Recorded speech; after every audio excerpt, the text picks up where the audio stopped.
Hello! Alors, voici la vidéo numéro 4 de la partie 3.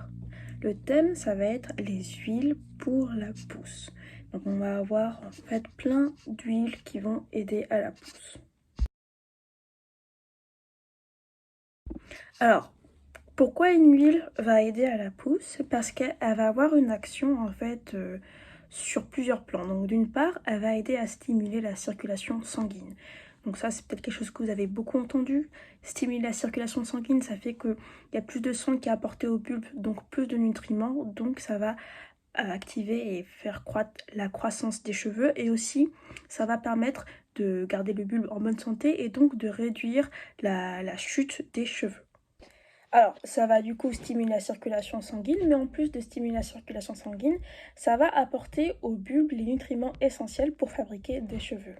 Donc, ça va aussi permettre de garder le cuir chevelu en bonne santé et d'apporter au bulbe certains agents qui vont être dits antioxydants, en fait, qui vont empêcher le vieillissement précoce des bulbes. Donc, les bulbes vont continuer à fonctionner et donc on ne va pas être atteint par une chute précoce des cheveux. Alors, par contre, pour que ça fonctionne, il faut vraiment l'appliquer sur le cuir chevelu. Donc, on met l'huile sur le cuir chevelu et on permet la pénétration en massant. Donc, c'est toujours ensemble. L'application d'une huile sur le cuir chevelu avec un massage, c'est nécessaire pour le bon fonctionnement de cette huile, pour aider à stimuler le cuir chevelu et à contrer la chute. Donc les huiles végétales, ce sont des huiles qui vont être extraites directement de végétaux, donc ça va pas venir du coup d'animaux, etc. Et les meilleures sont celles qui vont être extraites par pression à froid. En général, en fait, l'huile provient des graines. Donc on prend les graines et on les presse pour obtenir l'huile. Donc c'est pour ça que ça coûte assez cher parce qu'il faut beaucoup de matières premières pour pouvoir obtenir une huile végétale. Alors faut faire attention parce que parfois on nous vend des huiles qui ne sont pas vraiment des huiles végétales mais qui sont des macérats huileux. C'est-à-dire qu'on a pris un végétal, qu'on a fait macérer dans une huile neutre, telle que de l'huile de sésame ou alors de l'huile de tournesol, pour obtenir ce macérat huileux. Alors, il y a plein d'huiles végétales qui permettent de stimuler la pousse des cheveux. Donc, vraiment, il y a beaucoup de choix.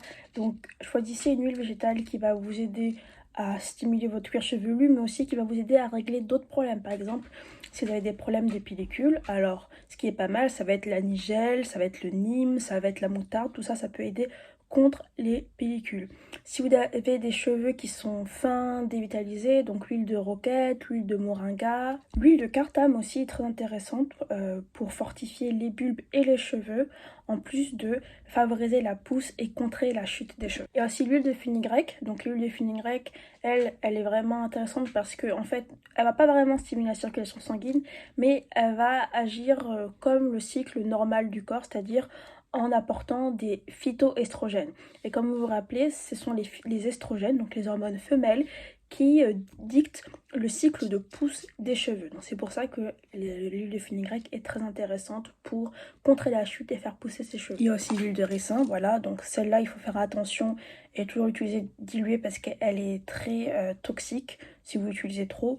Et aussi, elle peut fortifier les cheveux au point de les rendre trop secs. Donc l'huile de ricin, très connue, mais une huile à laquelle il faut faire attention. Et enfin, il y a d'autres huiles qui sont moins connues comme Cholmugra. Donc celle-là aussi, elle est très bien contre les pellicules, contre les spasmes de la peau. Donc si vous avez de l'eczéma, etc., c'est intéressant. L'huile de Cholmugra. Il y a aussi l'huile de sapote. Donc c'est une huile qui permet de bien définir les cheveux en plus de favoriser la pousse. Et enfin, je finis par l'huile de chanvre qui est une huile très intéressante parce qu'elle a plein de bons nutriments pour fortifier les bulbes, plus qu'être une huile qui vraiment va favoriser la pousse. C'est une huile très bien pour faire un massage crânien parce que ça va vraiment garder votre cuir chevelu en bonne santé. Et c'est aussi une huile très intéressante pour faire des mélanges à base d'autres produits qui vont être stimulants pour la pousse et contre la chute des cheveux. Alors, les huiles essentielles, ce sont aussi des huiles, donc c'est vraiment un corps gras, mais dont le procédé d'obtention est vraiment différent des huiles végétales. Alors, elles sont obtenues par distillation, c'est-à-dire que on va faire chauffer de l'eau et ce sont les vapeurs d'eau qui vont permettre d'extraire l'huile essentielle du végétal en question. En fait, on les appelle huiles essentielles parce que c'est l'essence, en fait, c'est le principe actif même du végétal et donc c'est très puissant, d'accord? On peut retrouver des huiles essentielles, en fait, dans les huiles végétales, pour certains végétaux, mais ça sera moins puissant vu que ça sera dilué.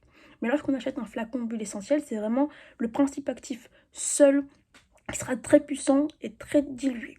Alors, je m'attarde vraiment sur l'huile essentielle parce qu'on l'utilise souvent juste comme un moyen de parfumer ses préparations et je trouve que c'est une grande erreur parce que d'une part, ça demande vraiment beaucoup de végétal, beaucoup d'eau, beaucoup d'énergie, beaucoup d'électricité pour les fabriquer, mais aussi les huiles essentielles, c'est puissant, ce sont des médicaments, d'accord?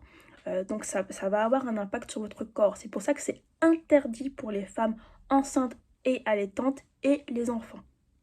D'accord? Et c'est très dangereux, donc à utiliser en petite quantité, une goutte suffit. Toujours dilué, jamais brut à même la peau parce que ça peut vous brûler, ça peut causer des irritations et si vous en consommez trop, vous pouvez avoir une intoxication aux huiles essentielles. D'accord? Donc les huiles essentielles, c'est vraiment pas quelque chose avec lequel on doit jouer. Donc, comme petite liste, il y a l'huile d'ail, baie Saint-Thomas, pamplemousse. Donc, pamplemousse, il faut faire attention parce que c'est photosensibilisant, donc ça peut vous rendre très sensible à la lumière. Il y a aussi titri, il y a lavande vraie, il y a l'huile de cad, l'huile de palmarosa, l'huile de poivre, l'huile de gingembre, l'huile de menthe poivrée, l'huile de girofle, l'huile de romarin et aussi l'huile d'ylang-ylang. Donc voilà, je m'arrête là. Donc il y en a vraiment beaucoup qui vraiment aident à faire pousser les cheveux. Mais ce qu'il faut retenir, c'est que les huiles essentielles, il ne faut pas jouer avec, il faut faire très attention avec. Alors, huiler son cuir chevelu pour permettre en fait d'avoir une pousse plus rapide et aussi de contrer la chute, c'est intéressant, mais ce n'est pas pour tout le monde. Alors, c'est pas adapté aux personnes qui ont des cuirs chevelus sensibles et surtout des personnes qui vont être atteintes de certaines maladies du cuir chevelu comme la dermite séborréique parce que en fait tout simplement tous les corps gras que vous allez mettre sur votre cuir chevelu ça va favoriser les poussées de dermite séborréique donc il ne faut pas mettre de corps gras sur votre cuir chevelu. Faites attention aussi à ne pas en mettre trop pour ne pas étouffer vos bulbes. Donc si vous faites des massages, vous n'avez pas besoin de mettre vraiment beaucoup d'huile.